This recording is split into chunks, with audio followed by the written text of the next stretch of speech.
Hello, everyone. We're happy to have Maxim here with us today. Maxim, thank you so much for joining us. How is it going? I'm great, and you? I'm fine, thank you. So, my first question is, what are the most promising areas within Web3 that you believe deserve VC attention? I think that the next active phase of the market development depends on the adoption of Web3 technologies to deliver the best user experience. So, one of the best areas to dig in is account abstraction. This direction will help to simplify user experience. You can be onboarded into Web3 field only by your social medias or email address. For example, one of the most popular decentralized applications right now is FriendTech, and they have account abstraction solution. You can enjoy this application only by linking your Twitter profile. You don't need any seed phrases. Also, finance giants like Visa doing some research and development in this area. So I will provide some statistics of this direction, amount of transactions of jobs in this direction. So in May it was only 12k, in June it was only 51k, July 460k, August 590k, and September 910k. So this is really nice trend, and I think that in 1 year we will see a lot of projects with account abstraction integration. The second one, as for me, it's real-world assets. The idea to connect trillions markets to decentralized finance. I think it's amazing.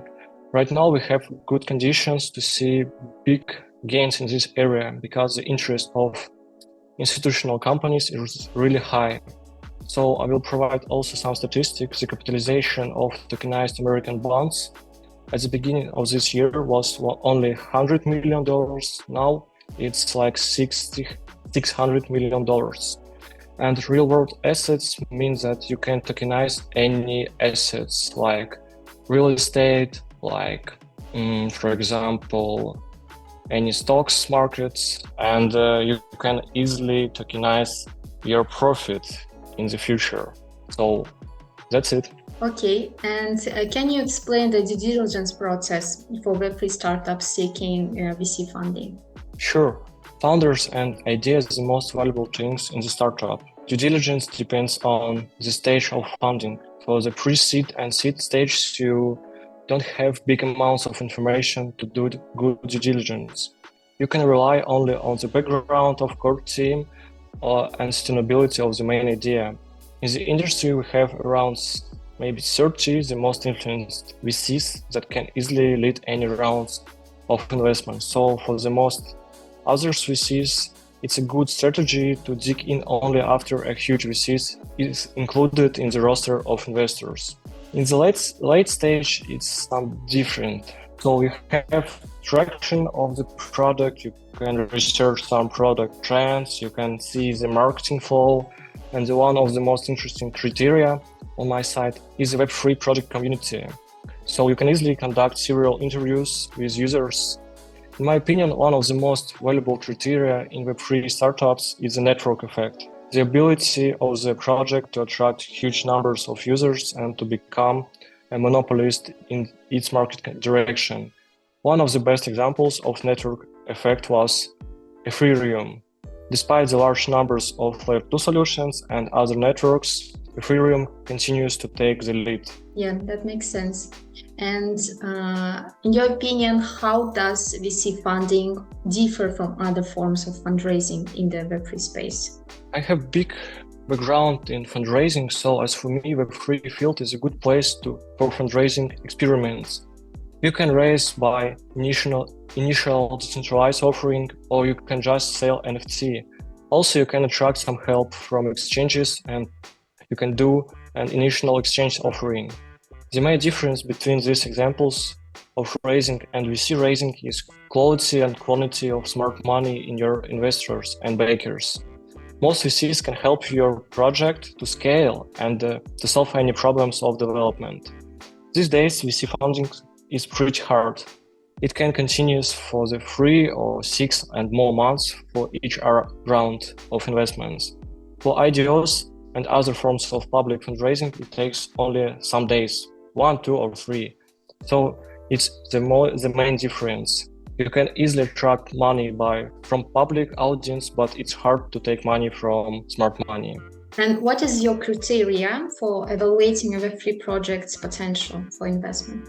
Right now, I prefer late-stage projects like Layer 0, ZK Sync, Lens Protocol, Starknet, Zero Network. Most of them probably would be listed on exchange in the next month, so your cliffs would be in the good stage of market after Bitcoin halving. This project gained big resources from their backers. They survived on the bear market and could be very important in the future ecosystem of Web3. Also, I like mixed form of product, Web3 projects with Web2 influence. I mean, this way, when crypto startups trying to build a classic form of business, strive to be cost-effective and profitable. Last project that I have reviewed in this direction, it was a solution for cybersports gamers. You can play any competitive games and place any token bets who will win in this competition. And how do you determine the long-term viability of a Web3 project, especially given the nascent and rapidly evolving nature of the space? My favorite example in this direction is Layer 0. Right now, this project trying to solve problem of breaches because billions dollars stolen by hackers by the breach attacks. The main idea is to build a solution that would connect any chains to any smart contracts without any middleman. And from the other side, we see quantity and quality of Layer 2 solutions, new chains that isolate capital in different networks. And the future of Web3 cannot be imagined without solutions like Layer 0.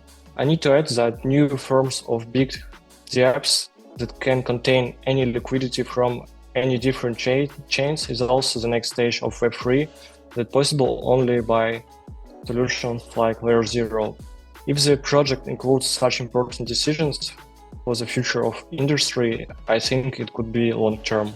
And how do you distinguish genuine Web3 innovations from overhyped projects? It's very rare when talented teams are engaged not in solving the most important problems in Web3, but in creating one-day projects. So a strong team is quite an important criterion of decision. In most cases, the really important projects can survive any market cycle. So the project's lifetime is also a very good indicator. Now let's talk about use cases. And can you give examples of past Web3 investments that were particularly challenging and how they were handled? Sure. And I will back to Layer 0. Layer 0 was pretty challenging. Most of my colleagues strongly disagree that it is a good choice to make an investment. It's according to the valuation of $3 billion for the last round. But as for me, it's still underrated project in terms of importance. They have raised a record amount of money and valuation in the first half in this year. At the same time, fundraising is pretty hard. I think that valuations will be reviewed in the future. We can just remember that Solana had like $70 billion valuation in the past. We have very productive bear market and it's attracted an unbelievable number of institutional companies and players in Web3 industry. So I think that 3 billion market cap for the core projects in the whole Web3 future is underrated. So these challenges was handled by deep research that I made. So I can share it later. And also one more project, I had an investment in Tails building project that based also on Layer 0. It was 1 year ago. So it was really unpredictable because when we made an investment, this project had only 300 subscribers in Twitter and no one knows about it. Right now it's like 140k followers and this project won 2 times Binance Acceleration Program and attracted one of the most influenced VC on board. And this challenge was handled by a deep interview with founders 1 year ago. And have you ever invested in a Web3 project that turned out to be a scam or a major disappointment? Yeah, I had such experience. It wasn't a scam, it was unpredictable market conditions. I made an investment in project with a great and well-known team, but the idea was strongly connected to United States banking system, and after Silicon Valley Bank collapse, core team made a decision to stop development and to make a refund. Can you tell me how do you respond to criticism that VCs can sometimes stifle decentralized editors for Web3? Okay, first of all, I can understand it, but without VC's influence and expertise, experience, it's pretty hard to imagine how to build a great ecosystem of Web3. Right now, there is not enough mass education and immersion in Web3 topics to completely eliminate the VC role from the whole ecosystem. And I mean that the most well-known VCs like Anderson Horowitz Crypto trying to keep the idea of decentralization in their thesis. So it's hard to disagree when the most important Web3 projects was backed by the VCs. Okay, and how do you handle situations where the founders of a Web3 project disagree with the direction VCs want to take? Okay, from my side, I prefer to be founders-oriented. VCs is more supportive player, not core. We can help founders with their questions, but it isn't a good way to push our ideas in their products. So as for me, I prefer to help teams to grow, not to try to make change in their directions. And my next question, how has the rise of the Web3 influenced the strategies and perspectives of venture capitalists in recent years? Despite the difficult period, bear market, Web3 remains one of the most profitable areas for many years in a row. The growth of 2021 has overwhelmed the market with players. A lot of not the best VC became to try to push this market, but I still believe that Web3 VC area is weakly competitive, especially since most of the smaller funds were liquidated during the bear market. Now the market is extremely clean and many institutional players are starting to take a closer look at it. For me personally, this is a key part of my strategy, and I'm now trying to simplify the path for institutional players to invest in the Web3 field.